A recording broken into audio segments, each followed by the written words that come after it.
지금 마을별로 또 순별로 순예배, 순신방이 있어서 우리 목사님들이 지금 순신방하고 돌아오시면 꼭 순신방한 그 내용들을 가지고 올라오세요. 기도 제목도 가지고 올라오시는데 쭉 보면은 참 퍽퍽한 인생들을 살고 있구나, 많이 지금 답답한 가운데도 있구나 하는 성도님들의 이야기를 봐요. 우리가 인생 살아가면서 그런 생각이 들지 않습니까? 내 인생 평생 남의 밭에서 이삭만 줍다가 끝나는 건 아닐까, 그죠? 내 밭도 아니에요. 남의 밭에서 또 복식도 많은 것도 아니에요. 이삭만, 그죠? 그런 인생인 아닐까. 그래서 더 이상 기대도 없고 소망도 없고 그런 모습 가운데 살아가는 발걸음들이 있겠구나, 그죠? 더 이상 기대할 것도 없고 소망할 것도 없으니 그냥 매일매일이 그냥 그래요. 우울한 거죠.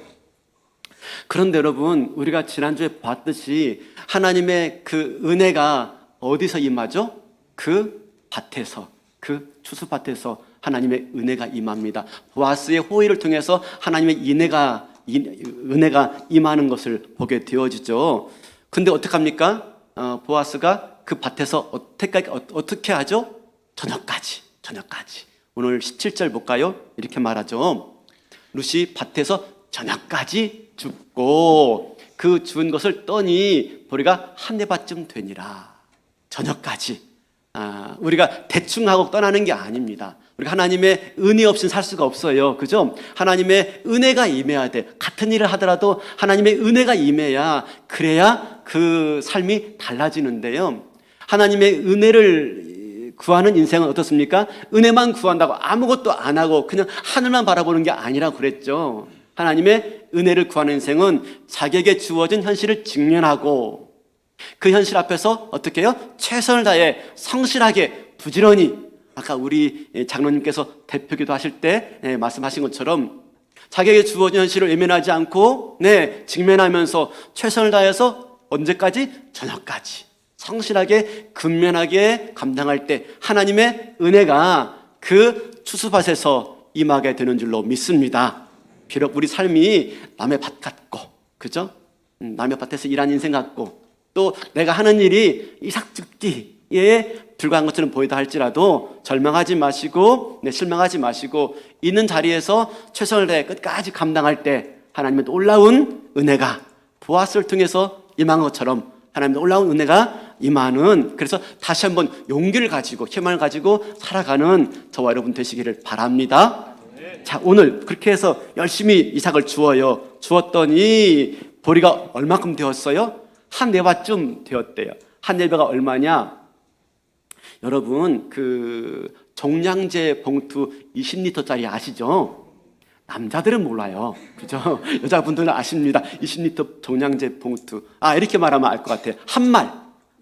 또 한 말 말하면 또 요즘 젊은이들은 또 몰라요. 그러니까 이 한 네바가 20리터 그런 종량제 봉투, 그리고 또 한 말쯤 되는 겁니다. 그럼 이거 굉장히 많은 거예요. 굉장히 많은 양을 지금 어떻게 가지고 온 겁니다. 거기에다 먹을 음식까지 남겨 가져왔어요. 근데 배불리 먹고 남겼더라라고 말하는데 이 부분은 우리 다음 주에 살펴보겠습니다. 다음 주가 성찬식이기 때문에, 성찬식에 딱 알맞는 말씀이기 때문에 다음 주에 살펴볼 것이고요.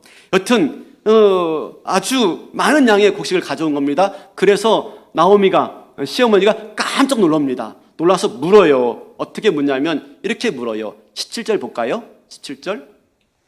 시어머니가 그에게 이르되 오늘 어디서 주었느냐, 어디서 일을 하였느냐, 너를 돌본 자에게 복이 있기를 원하노라 하니 룻이 누구에게서 일했는지를 시어머니에게 알게 하여 이르되 오늘 일하게 한 사람의 이름은 보아스니이다 하는지라. 지우지 마시고요. 지금 나오미가 뭘 묻습니까? 어디서 주었냐?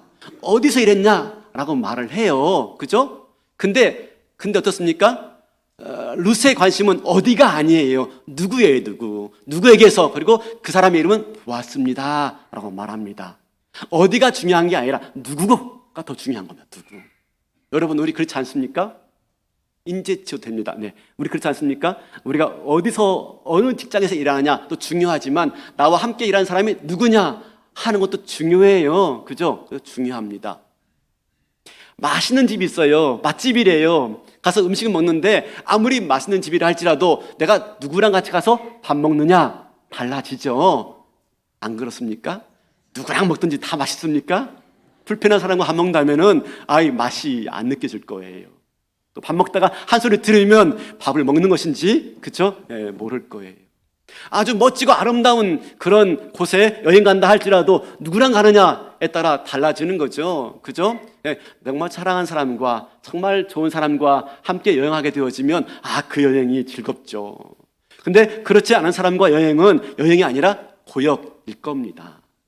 우리가 이렇게 같이 한 교회로 모여서 그죠? 하늘나라 가는 그런 여행객들입니다. 우리가 여행객들. 그래서 우리가 서로에게 잘 선대하고 또 아름다운 모습으로 교제하는 가운데 행복한 천국 여행자들 될 수 있기를 바랍니다. 네, 그래서 누가가 중요한 겁니다.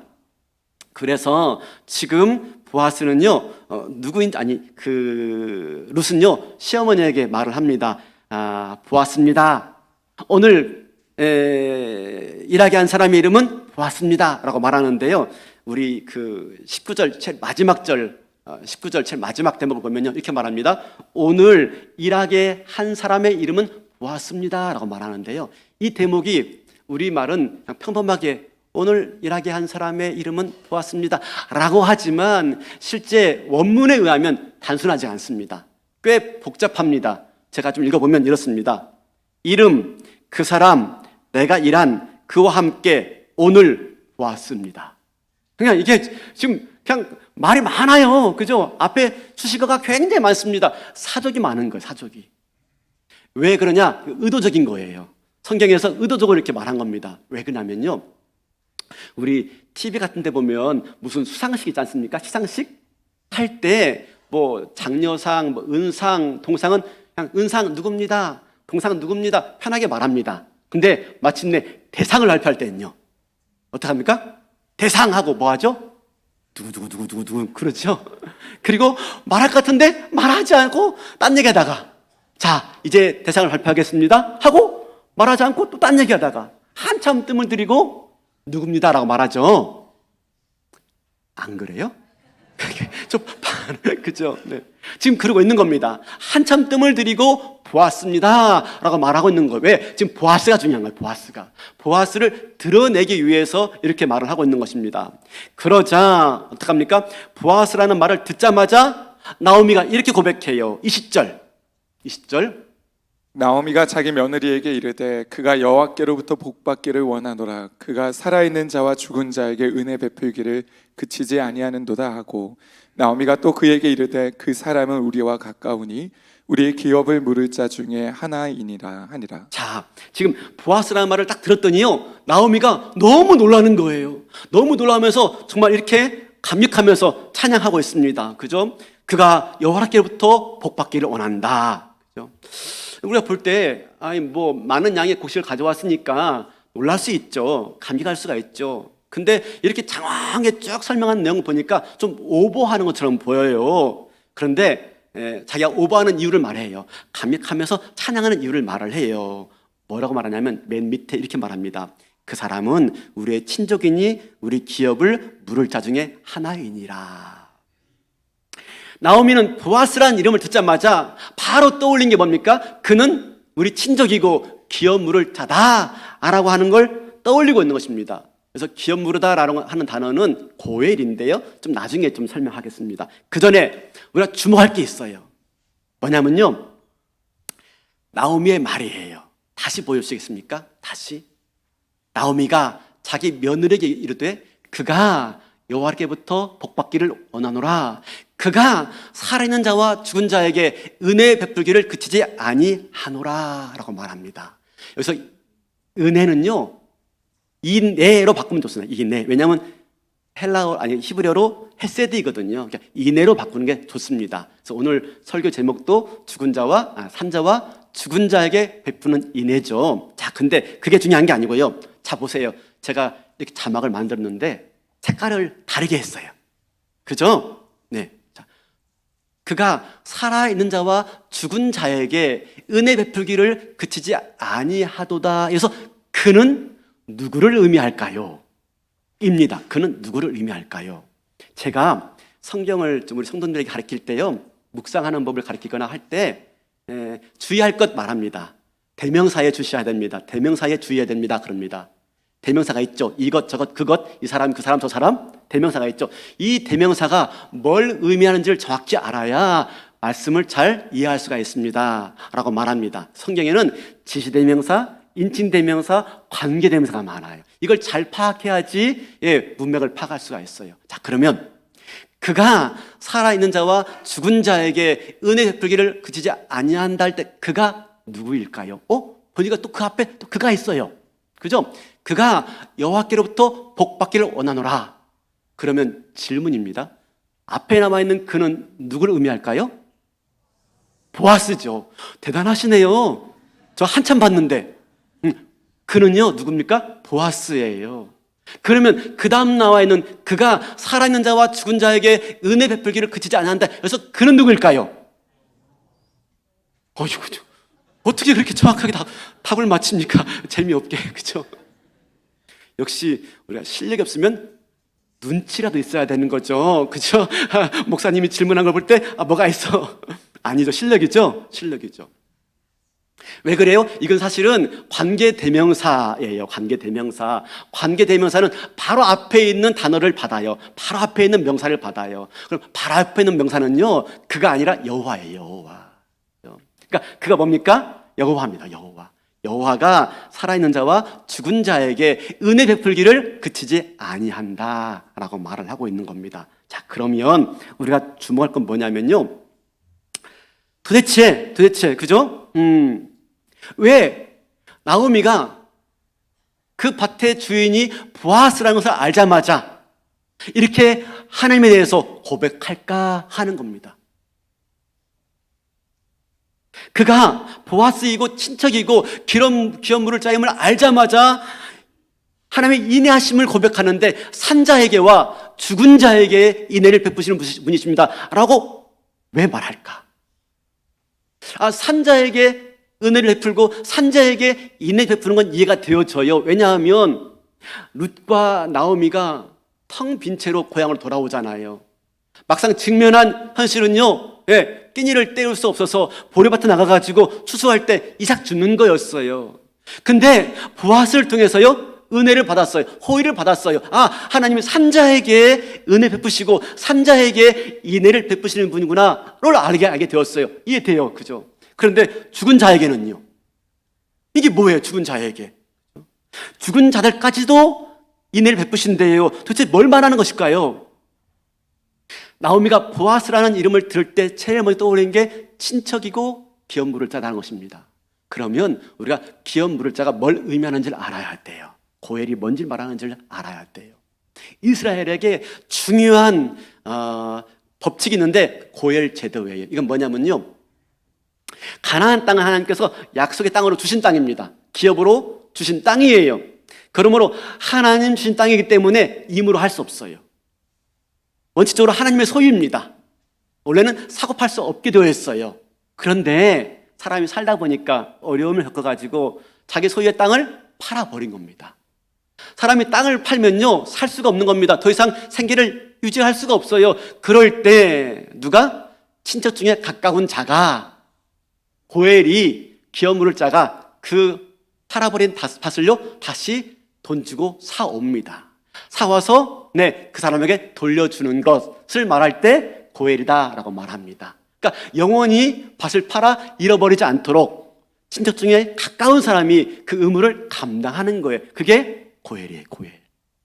두 번째로 이런 경우가 있어요. 그 사람이 땅을 팔았는데 땅만 판 게 아니라 자기 몸까지 팔아야 돼. 왜? 더 이상 먹고 살 수가 없으니까 몸을 팔아가지고 아예 종이 되어야 살 수가 있는 거예요. 그럴 때에도 친척 중에 가까운 이웃이, 친척이, 고엘이 그 종을, 종된 사람을요 값을 주고 사와야 돼요. 사와서 그를 자유인 되게 하는 것이 이 고엘이에요. 고엘. 기업 물을 자입니다. 그뿐만 아닙니다. 이 사람이, 친척 가운데 이 사람이 어떻게 이웃과 뭐 하다가 싸움이 났는데 그만 죽고 말았어요. 살해당한 겁니다. 그랬을 때 하나님 법칙이 뭡니까? 눈에는 눈, 이에는 이예요. 그러면 친척 가운데 가까운 자, 고엘이 어떤 의무가 있어요? 네, 그 살인자를 찾아가서 피해 복수를 해야 될 책임이 있는 거예요. 그게 뭐라고요? 그게 고엘이에요, 고엘. 이게 무엇이냐? 하나님께서는요, 그 백성들을 사랑해서 그 백성들이 이 약속의 땅에서 영원히 멸절되지 않도록 보호하기 위한 장치 중에 하나가 뭡니까? 바로 고엘 제도예요, 고엘. 그래서 그 백성들이 그 땅에서 영원히 보호받고 살 수 있도록 허락해 주신 것이죠. 또 한 가지 우리가 알을 게 뭐냐면 바로 계대 혼인법, 형사취수법이에요. 이걸 알아야 룻기를 이해하는 겁니다. 계대 혼인법은 아시죠? 형이 장가 들었는데 아들을 낳지 못하고 죽었어요. 그러면 동생이 어떡합니까? 형수에게 장가 들어서 아들을 낳아서 그 형수에게 돌려줘서 형의 대를 이어갈 수 있도록 하는 것, 이게 계대 혼인법, 이게 형사취수법입니다. 그러니까 이 고엘 제도와 그리고 이 형사취수법을 가지고 이스라엘의 중요한 사회 정책이 이루어지고 있는 겁니다. 사회 안전망이 이루어지고 있는 거예요. 그렇게 해서 하나님께서 그 백성들을 지키시고 보호하신다라고 말씀하고 있는 것이죠. 자, 그런데요, 무엇입니까? 지금 나오미의 경우에, 그죠? 룻과 함께 그 고향으로 돌아오는 순간 나오미와 룻에게는요, 어떤 법이 적용될 수 있냐면 고엘 제도가 적용될 수가 있고요, 바로 계대 혼인법이 적용될 수 있는 상황 가운데 놓여지게 된 것이고요, 중요한 것은 바로 보아스가 그렇게 해줄 수 있는 가능성이 있는 인물이다 라고 하는 것을 어떻게 해요? 알게 된 겁니다. 우연히 그 밭에 이르렀어요. 근데 마침 보아스가 와가지고 넘치는 호의를 베풀어 준 겁니다. 그걸 통해서 뭘 깨달았습니까? 하나님께서 보아스를 통해서 고엘 제도와 보아스를 통해서 계대 혼인법을 통해서 무너진 이 가정을 다시 회복시킬 수 있도록 하나님께서 그 인내하심을 베풀어 주고 있구나 라고 하는 것을 깨닫게 된 거죠. 왜요? 보아스가 죽은 남편 엘리멜렉의 기업을 잊게 해줄 수 있는, 그죠? 죽은 남편 엘리멜렉의 기업을 다시 회복할 수 있는 고엘인 거예요. 보아스가 룻과 결혼해가지고 계대 혼인법을 통해서 그 아들, 죽은 아들의 가문을 잊게 할 수 있는 고엘인 거예요. 물론 지금 당장 나오미가 보아스가 그런 역할을 해줄 것을 기대하지는 않아요. 그러나 우연히 마침 그 밭에 이르고 마침 보아스가 그렇게 만나서 호의를 베풀어 주신 것을 통해서 나오미는 뭘 깨닫고 있습니까? 하나님이 죽은 남편과 죽은 아들로 끝내지 아니하시고 오히려 그들을 통해서까지도 하나님의 역사를 이어가게 하실 그런 분이시구나 깨달으니까 하나님을 뭐라고 고백합니까? 하나님은 산자의 하나님만이 아니라 죽은 자에게도 인애를 베푸시는 하나님이십니다 라고 고백하고 있는 거예요. 별로 감동을 안 하시지만 나오미는 무척 감동하고 있는 겁니다. 무척. 왜? 그에게는 고엘 제도와 계대 혼인법을 알고 있었기 때문에. 여러분, 이것은요 그냥 제가 지어낸 말이 아니에요. 나오미와 룻의 대화를 보면은 보다 확실하게 알 수가 있어요. 우리 21절 볼까요? 21절. 룻이 이르되 그가 내게 또 이르기를 내 추수를 다 마치기까지 너는 내 소년들에게 가까이 있으라 하더이다 하니. 지금 룻이 시어머니에게 말하는데요, 어머니 보아스가 나한테 이렇게 말했어요. 추수 마칠 때까지 소년들과 함께 있으라고 말했어요 라고 시어머니에게 말한 겁니다. 그러자 시어머니가 룻에게 뭐라고 말합니까? 22절에 나오미가 며느리 룻에게 이르되 내 딸아 너는 그의 소녀들과 함께 나가고 다른 밭에서 사람을 만나지 아니하는 것이 좋으니라 하는지라. 자, 분명히 보아스가 21절에 뭐라고 말했다고 했습니까? 소년들과 함께 있으라고 그랬어요. 근데 나오미는요 룻에게 뭐라고 말합니까? 소녀들과 함께 있으라고 그러고 있어요. 말이 바뀌고 있는 거죠. 그렇죠? 안 바뀌어요?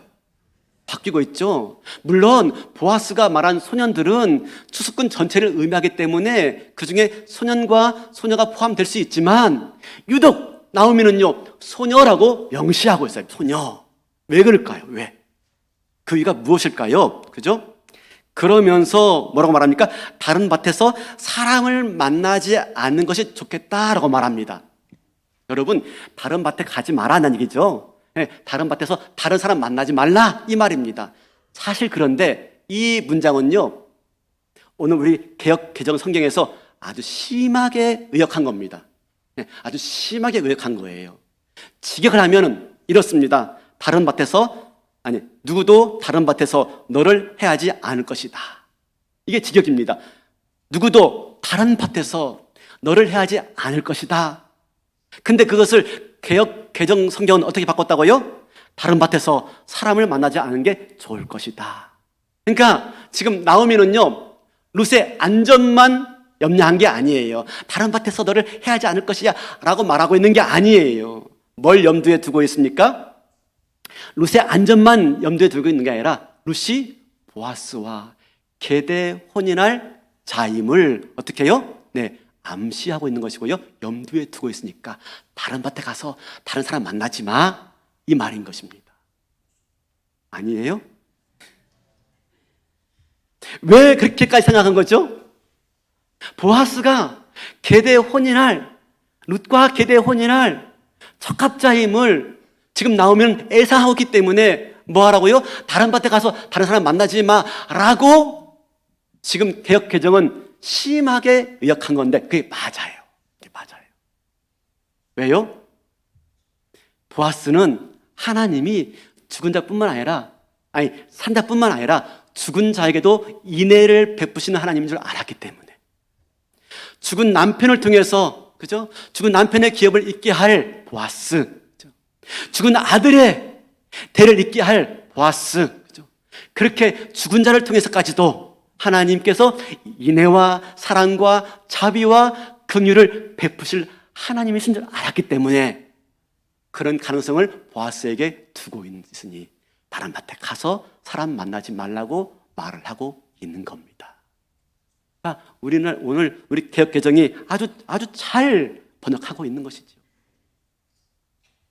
사랑하는 성도 여러분, 지금 이 여호와의 인애하심이 뭡니까? 여호와의 인애심은요 죽음 앞에서 어쩔 수 없이 멈추는 게 아니에요. 죽음을 뛰어넘어서 죽음을 통해서 베풀어지는 것이 하나님의 인애하심이에요. 인애하심. 사랑하는 성도 여러분, 나오미는요 포기하지 않아요. 보아스라는 이름을 듣자 포기하지 않아요. 꿈꿀 수 없는 것을 꿈꾸고요 소망하고 있어요. 왜? 하나님의 인애하심이 산자에게만 미치는 게 아니라 죽은 자를 통해서까지도 미치고 있는 것인 줄 알았기 때문에 그는 소망을 품고 있는 것입니다. 사랑하는 성도 여러분, 나오미는요 고엘이란 제도를 통해서 계대 혼인법이란 걸 통해서요 하나님의 인자하심이 인애하심이 삶과 죽음을 초월하여 역사하는 것인 줄 알았어요. 우리는요 에이 목사님, 그럼 우리는 계대 혼인법 모르고 지금도 뭐 고엘제도 없는데 어떻게 하나님이 산자와 죽은 자를 뛰어넘어 역사하는 그 인애하신 하나님이신지 어떻게 알 수가 있습니까? 여러분, 나오미는요 고엘제도와 그리고 계대 혼인법이라는 걸 통해서 하나님의 인애하심이 산자를 뛰어넘어 죽은 자에게까지도 베풀어주시는 인애하심인 줄 알았지만 희미하게 한 건 희미하게. 우리는 분명하게 알고 있다는 것을 아십니까? 우리는 나오면 비교할 수 없을 정도로 분명하게 죽은 자에게까지도 베풀어주는 하나님의 인애하심을 우리는 맛보고 있는 겁니다. 그게 뭐예요? 그게 예수 그리스도의 부활입니다. 부활. 우리 다음 주에 부활절 아닙니까? 그죠? 뭘 말하고 있습니까? 사랑하는 성도 여러분, 예수님께서는요 하나님께서는요 죽음이 끝이 아닌 거예요. 죽음 너머까지도 역사하시고 죽음 너머까지도 하나님께서 일하실 수 있음을 보여주시기 위해서 예수님 스스로가 죽음에서 부활하심으로 말미암아 죽음이 끝이 아닌 것을 우리에게 보여주고 있는 것입니다. 우리는 죽음이 끝이에요. 죽었는데 뭘 소망합니까? 죽은 다음에 뭘 기대할 수가 있습니까?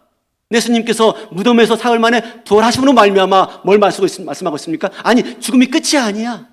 죽음을 넘어서도 하나님 역사할 수가 있고 놀라운 인자하심과 인애하심과 그분의 사랑과 능력으로 우리 삶 가운데 새롭게 역사하실 수 있는 분이심을 뭘 통해서 보여주고 있다고요? 부활 통해서. 예수님의 부활을 통해서.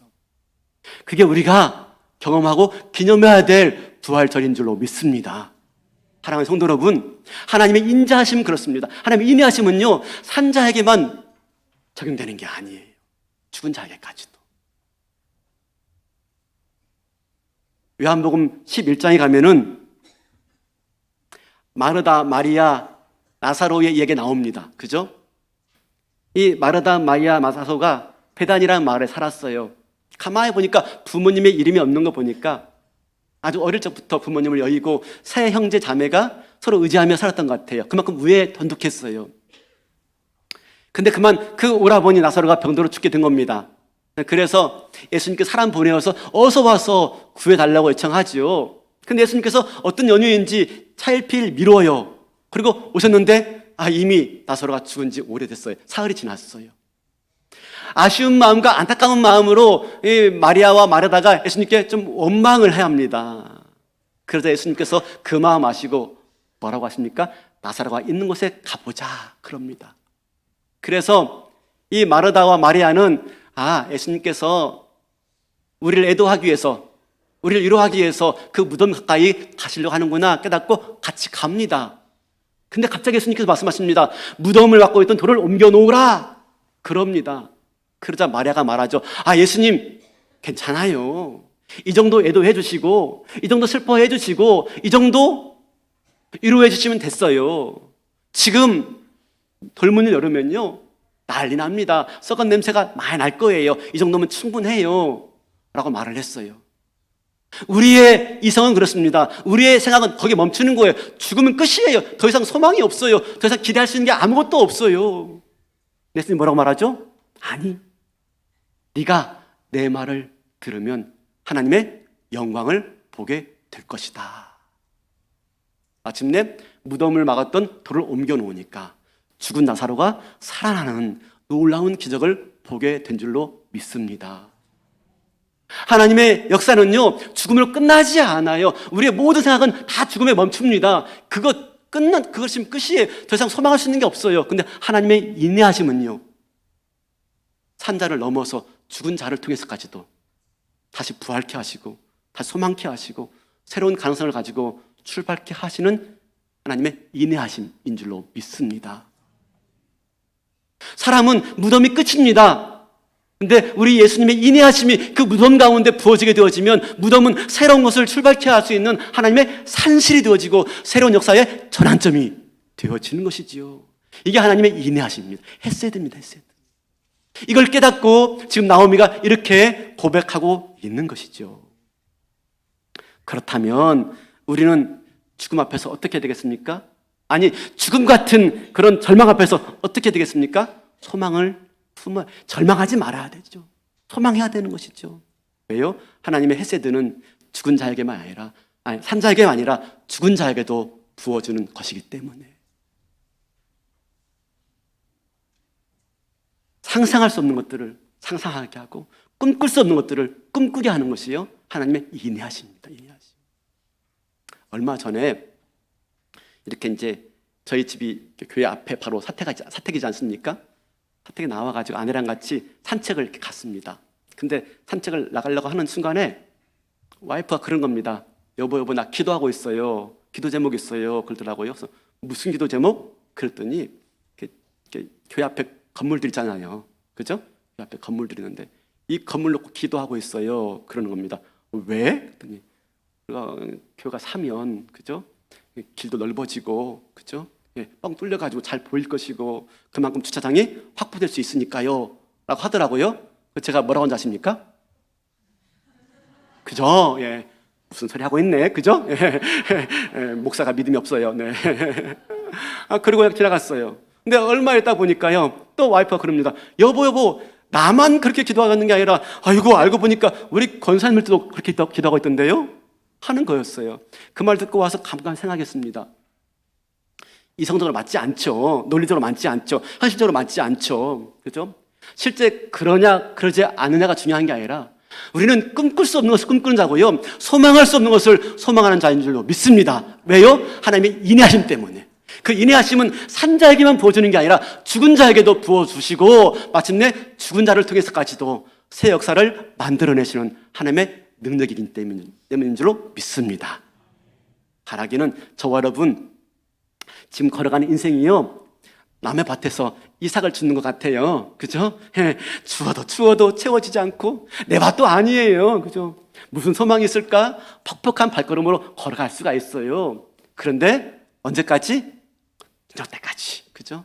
내게 주어진 현실 가운데 묵묵하게 최선을 다할 때 하나님이 죽은 자와 산 자와 죽은 자를 뛰어넘는 하나님의 인내하심을 저와 여러분에게 베풀어 주실 줄로 믿습니다. 그럴 때 우리 삶이 전환되어지는 것이죠.